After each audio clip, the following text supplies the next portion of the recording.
High in the hollow above Coffin Ridge, on a cold autumn night, the Halloways heard something drag its knuckles across the porch boards. And the old woman by the lantern did not get up to look, because in that county, everyone had learned young not to answer the Halloway name after dark.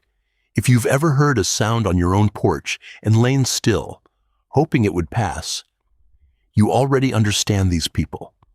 The lantern in the window burned low, just a thread of flame in the glass.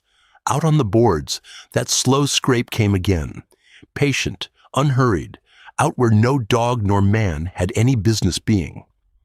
And the old woman sat still with her hands folded and did not rise. She knew better. That's how the old-timers tell it, by lamplight, low and sure. They say. The story goes, no one in the county would swear to it. But I'll tell you this, no one would deny it either. Now, who were the Halloways?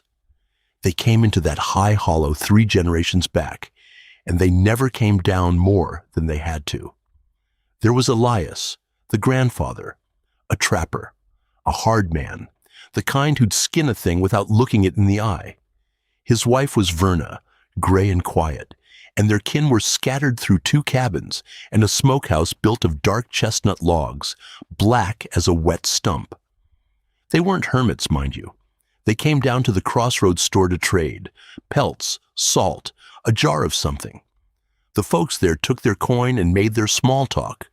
But when a Halloway had gone back up the ridge and the sun dropped behind it, those same folks lowered their voices.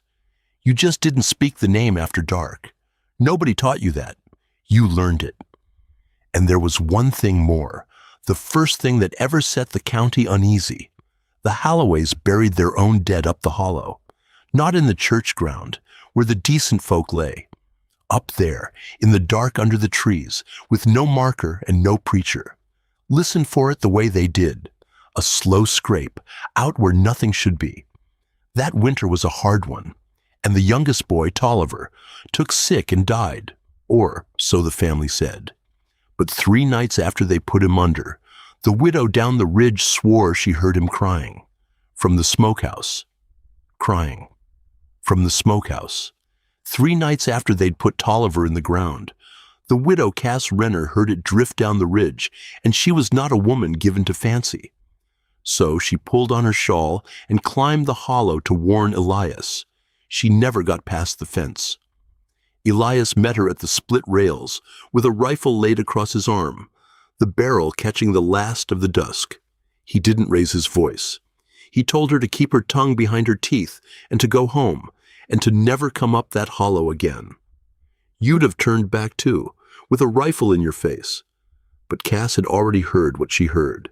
And here's the thing the county never wanted said out loud.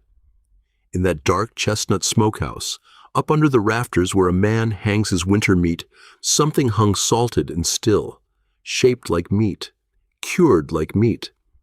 But it was no meat at all.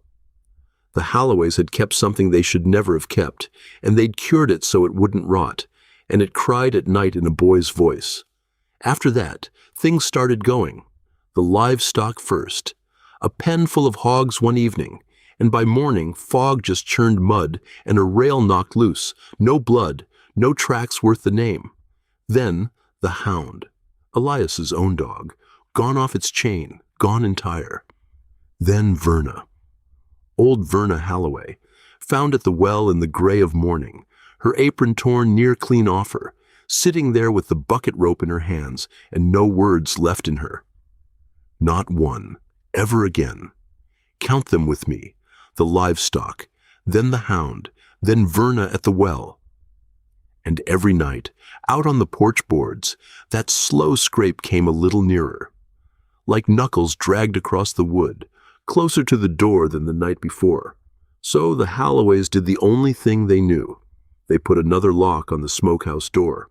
Iron and chain, plank and bar, another lock and another, night after night, on a door they'd built themselves. But you don't lock a thing out by locking a door. They'd buried it once, and it would not stay buried. It came back hungry, and it came back knowing. It wanted no stranger's blood. It wanted Halloway blood, and only Halloway blood, and it was working its way home. So Elias did the coldest thing a man can do. He tried to feed the county to it, to offer it a stranger in place of his own. And the old-timers say the thing came up to that offered stranger, sniffed once at the door of its dark chestnut prison, and turned away, nosing instead toward the cabin where his grandchildren slept. And that's the part the old folks dropped their voice for. It didn't want the stranger. It wanted the name. Elias couldn't buy it off. No neighbor, no traveler, no offered blood would do. The thing he'd salted and hung in that dark chestnut smokehouse knew exactly whose it was. It answered to the Halloway name, the way a hound answers a whistle, and there was nothing left in the man's hands to trade.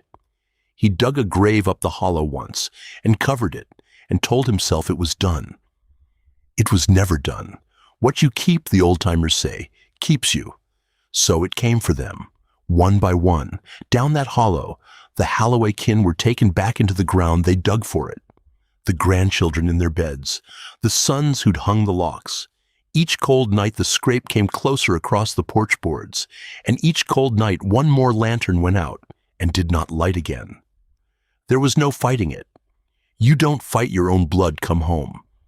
And then, one morning, the smokehouse stood open. The door swung slow on its hinges in the gray light, and there was nothing inside. Nothing hanging, nothing salted, just cold and the smell of old chestnut. The last lantern in the last window had burned down to dark, and the whole hollow above Coffin Ridge went quiet as a held breath. They say the county men waited till spring to walk up there. When they finally did, they found the cabin standing, doors on their hinges. The smokehouse swung wide, and out back, in the thawing dirt, fresh-turned earth with no marker, no headstone, no name, just soft ground that the frost had let go. They counted the cabins, and they counted the empty beds, and not one Halloway remained. The whole feared bloodline, gone into the earth they'd broken for a thing they should never have kept. The neighbors moved on, and they never looked up that hollow again. Not the widows, not their children, not their children's children. They just carried the warning down the ridge and handed it on, low and sure, the way it's still told when the fog lies down over Coffin Ridge. Don't speak the Halloway name after dark, and if you hear a scrape on your porch on a cold night, slow, dragging, out where no dog nor man has any business being, don't get up to look. Leave the lantern burning low. Let it pass. So if it's ever your porch on a cold night, you know now what the old-timers would tell you to do. Just let it pass.